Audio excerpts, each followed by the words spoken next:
betul kamu ini, benar perbuatanmu ini. Diambil oleh Ummu Salamah, dijadikan minyak wangi. Ada seorang sahabat ini punya istri 4. Punya istri 4 biasa, sahabat seperti itu. Istri 4 biasa. Rata-rata sahabat istrinya pasti lebih dari 1. Istrinya 4. Dan istrinya di keempat-empatnya ini, mereka selalu berlomba-lomba untuk mengambil perhatian si suaminya ini. Lupa nama sahabatnya siapa. Di antaranya kata istrinya, yang kami berlomba-lomba adalah minyak wangi. Pokoknya setiap istrinya ini kayak pacarnya supaya menjadi orang yang paling wangi di antara yang lain. Ini beli minyak wangi, beli harum-harum yang paling hebat, yang paling mahal di pasar dijual. Itu udah berlomba-lomba istri-istri tadi supaya jadi yang lebih harum di antara yang lain. Cuma kata istrinya satu, sehebat apapun minyak wangi yang kami pakai, tidak pernah minyak wangi yang mengalahkan wanginya si suaminya ini. Pasti suaminya lebih wangi daripada mereka. Padahal beli yang paling mahal dan minyak wanginya, yang paling terkenal, yang paling bagus, yang paling hebat, tetap masih wangi si suaminya ini. Akhirnya salah satu istrinya nanya, wahai suamiku, Pian ini kok wangi betul? Dilihat di kamar tidak ada juga minyak wangi. Kayaknya tidak pernah pakai minyak wangi, tapi kok wangi? Kita ini beli minyak wangi yang paling mahal, tidak pernah bisa mengalahkan wanginya sampai. Apa rahasianya apa? Kata si sahabat tadi begini, saya dulu di zaman Rasulullah masih hidup, saya pernah kena penyakit kulit di belakang. Penyakit kulit di belakang. Kemudian karena saya sudah tidak kuat lagi, saya ngadu dengan Rasulullah. Ya Rasulullah, kulit punya penyakit kulit di belakang. Sudah macam-macam diobati tidak mau sembuh ya Rasulullah. Kata Nabi, buka baju. Dibuka bajunya oleh sahabat tadi. Setelah itu ditiup oleh Rasulullah SAW dengan tiupan yang ada liurnya. Ada tiup angin. Ada yang dengan liur kan? Tiupan dengan liur. Nafas bahasa Arabnya. Seperti Allah sebutkan dalam surat Al-Falaq. Ditiup, dicampur dengan liur Rasulullah SAW, kena di tubuhnya si sahabat tadi itu. Maka kata sahabat, semenjak itu saya menjadi harum karena kena liurnya Rasulullah SAW, dan tidak hilang sampai dia punya istri 4. Istrinya minyak wangi, tidak pernah bisa mengalahkan wanginya si sahabat ini tadi. Karena ada liur Rasulullah SAW. Kalau kita jangan coba-coba lah. Jangan coba-coba. Liur kita beda dengan liur Nabi. Kalau kita kayak itu lah. Itu istimewanya Nabi Muhammad SAW. Nabi itu Pak, Nabi itu orang yang tidak punya bayangan, tidak ada bayangannya. Jadi Nabi itu kalau jalan di siang hari, matahari lagi terik-terik. Kalau kita manusia biasa ada bayangan kita kan? Nabi tidak ada bayangannya. Ketika sahabat jalan dengan Rasulullah SAW, ketika siang hari terik, sahabatnya asyik jalan di samping Nabi. Ketika tengah-tengah perjalanan baru sadar, saya ini kok berani jalan di samping Nabi, takut injak bayangan Nabi. Coba bayangkan, injak bayangan Nabi dia tidak mau sahabat. Saking hormatnya dan cintanya dengan Nabi. Saya ini kok berani jalan dekat dengan Nabi, takut injak bayangan Nabi. Maka sahabat tadi mundur sedikit, Nabi maju, kemudian dia cari bayangan. Ternyata Nabi tidak ada bayangannya. Nabi tidak ada bayangannya. Kok bisa Nabi tidak ada bayangannya? Kata ulama, karena cahaya yang memancar dari tubuh Nabi lebih terang daripada matahari. Jadi bagaimana mungkin akan timbul bayangan? Kalau mau membayang, mataharinya kebayang sana. Karena kena cahaya Rasulullah SAW. Nabi itu orang yang bercahaya, Pak. Orang yang bercahaya. Ulama beda pendapat di dalam cahaya Nabi ini. Ada yang mengatakan cahayanya ini adalah gambarannya majazi aja. Ada yang mengatakan cahaya ini memang cahaya asli, cuman orang-orang tertentu aja bisa melihat. Orang yang dibukakan oleh Allah Subhanahu wa taala hijab, maka dia bisa melihat cahaya Nabi besar Muhammad sallallahu alaihi wasallam. Cahaya. Pernah begini. Sayyidatuna Aisyah sedang menjahit di dalam kamarnya malam hari, jahit. Orang bahari kan pakai lampu apa itu? Lampu tembok atau ya, lampu minyak itu. Itu kalau pian beparak bisa hilang hidung pian minyak itu lampu itu. Jahit pakai itu di dalam kamarnya. Ketika lagi asyik menjahit Rasulullah SAW, menjahit Sayyidina Aisyah, tiba-tiba lampu beliau tadi padam dan kaget Sayyidina Aisyah sehingga jarumnya jatuh. Jarumnya jatuh ke lantai, bukan lantai, tanah. Maka dalam keadaan gelap tadi saya mencari jarum saya jatuh tadi tidak ketemu, tidak bisa gelap dan lantainya tanah langsung. Dicari tidak bisa ketemu. Sampai pada pertengahan mencari jarum dari itu, kata Sayyidina Aisyah, tiba-tiba kamar saya menjadi terang benderang, terang yang luar biasa. Saking terangnya saya gampang kembali menemukan jarum saya dapat langsung, saking terangnya. Kemudian saya mencoba mencari, kata saya, sumber cahaya ini dari mana. Dilihat, oh ternyata cahaya tadi muncul dari wajah Nabi besar Muhammad SAW. Nabi Muhammad masuk ke kamar Sayyidina Aisyah, wajah beliau memancar sehingga menerangi sisi kamar semuanya terang menerang dengan wajah Rasulullah SAW. Maka saya melihat takjub, kagum melihat cahaya wajah Rasulullah SAW, sehingga saya berkata, ma abwa wajhak ya Rasulullah, wa ma anwara wajhak ya Rasulullah. Betapa terang benderangnya wajahmu ya Rasulullah, betapa hebatnya cahaya wajahmu ya Rasulullah. Dijawab oleh Nabi, wailun liman la yarani yaumal qiyamah ya Aisyah. Wahai Aisyah, celaka orang yang tidak bisa memandang wajahku di hari kiamat. Binasa orang yang tidak menemukan wajahku nanti di hari kiamat. Jadi jangan lagi orang nanti di hari kiamat kalau tidak bisa memandang wajah Nabi, berarti bakal hancur orang, berarti bakal celaka orang. Karena mau tidak mau harus melihat wajah Nabi. Kalau orang yang melihat wajah Nabi berarti tidak mendapatkan pertolongan dari Nabi. Kalau orang mendapat pertolongan dari Nabi, mau tidak mau melihat wajah Rasulullah SAW. Karena Nabi itu bolak-balik di hari kiamat mencari mana umat yang perlu pertolongan. Nabi akan pergi ke situ dan menolong umatnya dari itu. Kata Sayyidina Anas bin Malik, suatu ketika saya meminta kepada ya Rasulullah, isfa'li yaumil qiyamah, wahai Rasulullah berikan saya syafaat di hari kiamat. Kata Nabi, ana fa'il insyaallah, saya akan lakukan, kata Nabi, insyaallah. Kemudian kata Sayyidina Anas, ya Rasulullah, di mana saya temukan engkau nanti di hari kiamat? Kata Rasulullah, indas sirat, di jembatan Shiratal Mustaqim, saya ada di sini. Fa in lam ajidak ya Rasulullah, kalau seandainya saya tidak ketemu engkau di sirat, maka di mana ya Rasulullah? Kata Nabi, indal mizan, saya ada di timbangan, temukan saya di sana. Fa in lam ajidak ya Rasulullah, kalau saya tidak ketemu engkau di sirat, tidak ketemu di mizan, tidak ketemu, maka di mana ya Rasulullah? Tajiduni indal haud, kamu akan temukan saya di telaga saya, kata Rasulullah. Fa inni lam ukhti hadhihi thalathah mawadhi', saya tidak akan luput dari 3 tempatnya dari hari kiamat. Jembatan, timbangan, telaga, jembatan, timbangan, telaga, bolak-balik Rasulullah SAW. Kalau Nabi ada di timbangan, maka Nabi menyelamatkan orang-orang yang timbangannya akan lebih banyak kejelekannya daripada kebaikan. Ada dilihat umatnya yang bahaya ini, kejelekannya lebih banyak daripada kebaikan, dibantu oleh Rasulullah SAW. Selesai menyelamatkan ini, ada panggilan, ya Rasulullah, ada umat yang mau jatuh lewat jembatan sirat.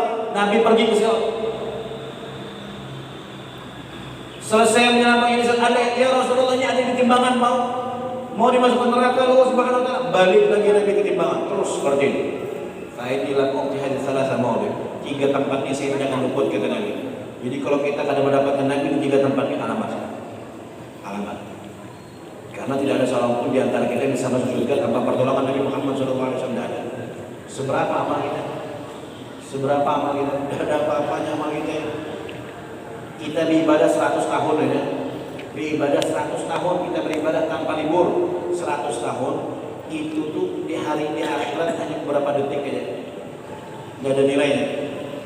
Karena 1 hari di akhirat 1000 tahun hidup di dunia. Jadi kalau kita beribadah 100 tahun itu cuma hitungan detik aja yang ternyata. Hitungan detik kita beribadah, mohon masuk surga, bagaimana? Tidak bisa. Harus dengan pertolongan Rasulullah Sallallahu Alaihi Wasallam. Dikit-dikit dah, biar kadang ngantuk ya. Biar kadang mulutnya kadang ngantuk, biar ngantuk. Biar nah. Jar Nabi wailun liman la yara yaumal qiyamah ya Aisyah. Celaka orang yang tidak bisa memandang wajahku nanti di hari kiamat. Aisyah nanya, "Man la yara yaumal qiyamah ya Rasulullah?" Siapa orang yang tidak bisa bertemu engkau di hari kiamat ya Rasulullah? Siapa? Kata Nabi, "Man dzukirtu indahu falam yusalli alaihi." Orang yang namaku disebutkan di hadapan dia tidak mau bersolawat kepadaku, kata Rasulullah. Orang yang apabila mukjizatku diceritakan di hadapan dia enggan bersolawat. Orang yang kalau ceritaku diceritakan di hadapan dia diam mulutnya, tidak mau menjawab cerita tadi dengan ucapan salawat kepada Nabi besar Muhammad Sallallahu Alaihi Wasallam. Orang ini kata Nabi ciri-ciri orang yang tidak bisa memandang wajahku nanti di hari kiamat. Sallallahu Alaihi wa ala alihi wa sahbihi wasallam. Jadi kita ini harus benar-benar berusaha gimana caranya supaya kita bisa mengambil perhatian Rasulullah Sallallahu Alaihi Wasallam, supaya bisa termasuk orang yang dapat syafaat Nabi besar Muhammad Sallallahu Alaihi Wasallam.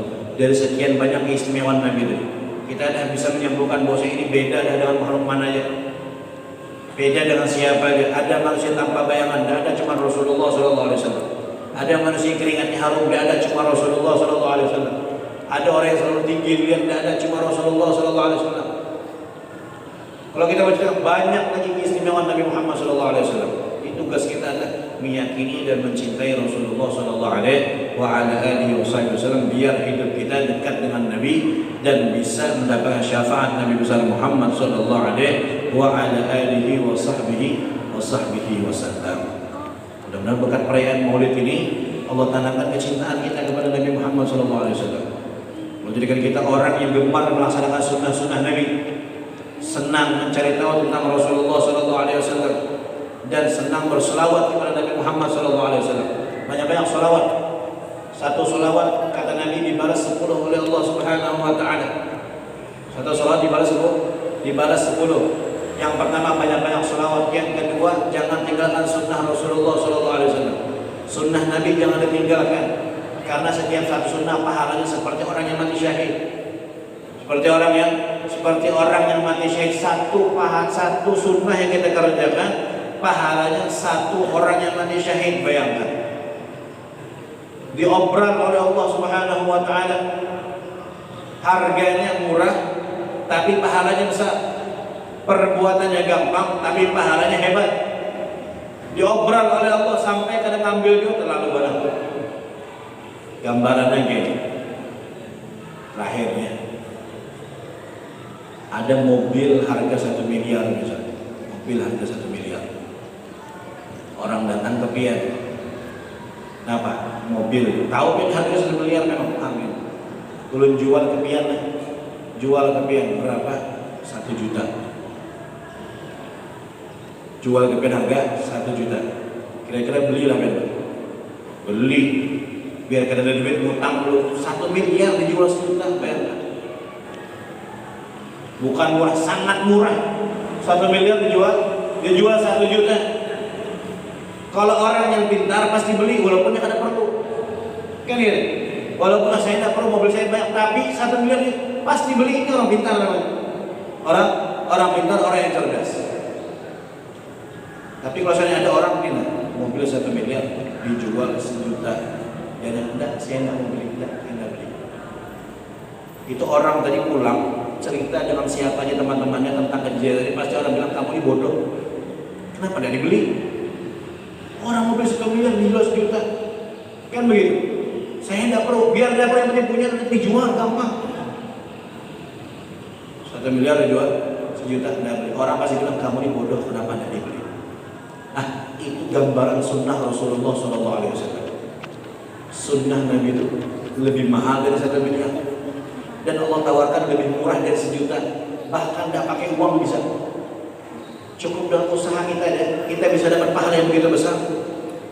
Yang bayangkan orang zaman dulu itu kayak apa susahnya dapat pahala orang mati syahid. Berat, gak gampang dapat pahala orang mati syahid. Harus meninggalkan orang yang dicintai, harus modal, beli pedang, modal sendiri.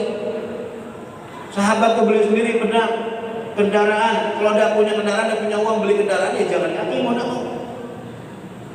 Modal pedang, modal tombak, panah, meninggalkan orang yang dicintai, meninggalkan tanah kelahiran, tempat tinggal ditinggalkan, kemudian beli kendaraan, naik kendaraan, perjalanan 1 bulan, perjalanan 2 bulan, sampai ke medan perang bertemu dengan musuh, melawan rasa takut lagi di dalam dirinya, melawan musuh, berperang, terluka, terbunuh di medan perang. Pasti nggak dapat mati syahid? Belum tentu juga. Allah lihat dulu niatnya, lulus tidak ikut perang ini. Walaupun mati di medan perang karena tombak musuh, tapi belum tentu dikatakan orang mati syahid. Secara hukum dunia mati syahid, tapi apakah di mata Allah mati syahid? Belum tentu. Dilihat niatnya dulu. Kata Nabi, "Rubba qatilin baina saffain Allah alam bin niyatin." Berapa banyak orang yang mati di medan perang, Allah yang tahu niatnya dia. Allah yang tahu niatnya.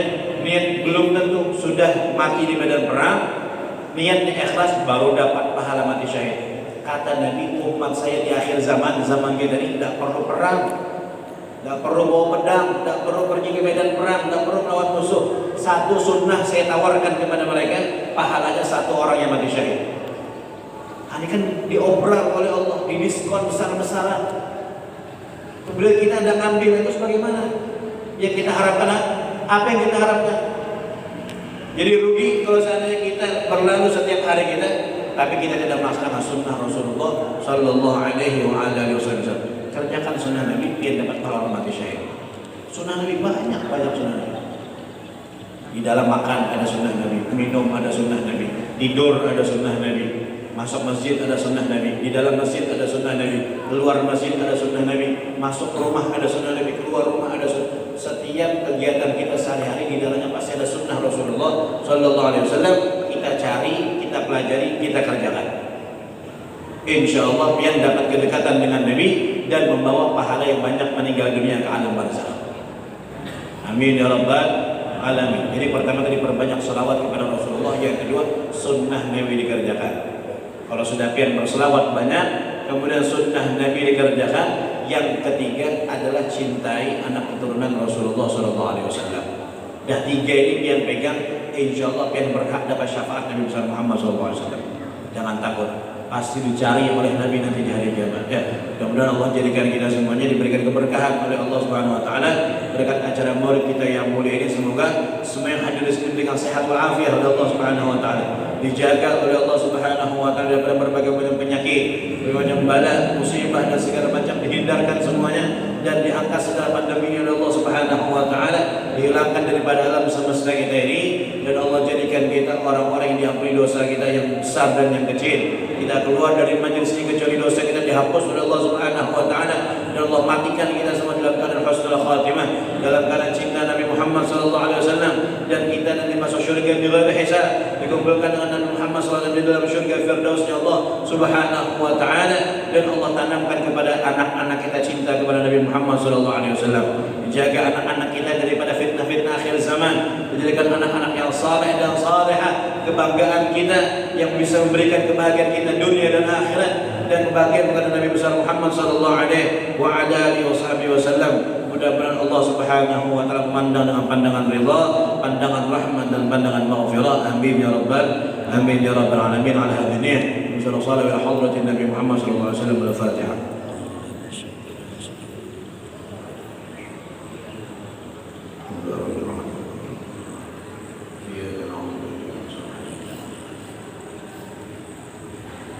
Bismillahirrahmanirrahim. Rabbil alamin wassalatu wassalamu ala asyrafil anbiya'i wal mursalin sayyidina Maulana Muhammadin wa ala alihi wa sahbihi ajma'in. Allahumma la tad'a fi maqamina dhanba illa ghafartahu wa la 'ayban satartahu wa la hamdan illa farajtahu wa la maridan illa shafaytahu wa la dinan qadaytahu wa la hajjan 'inda al-akhirah illa ridhahu wa lana fiha salah ila qadaytahu ya sabta innaka 'ala kulli shay'in qadir. Allahumma ij'alna hadha jam'an marhuma فرقنا بين فرق معصوم ولا تجعل فينا ولا معنا شقيا ولا محروما.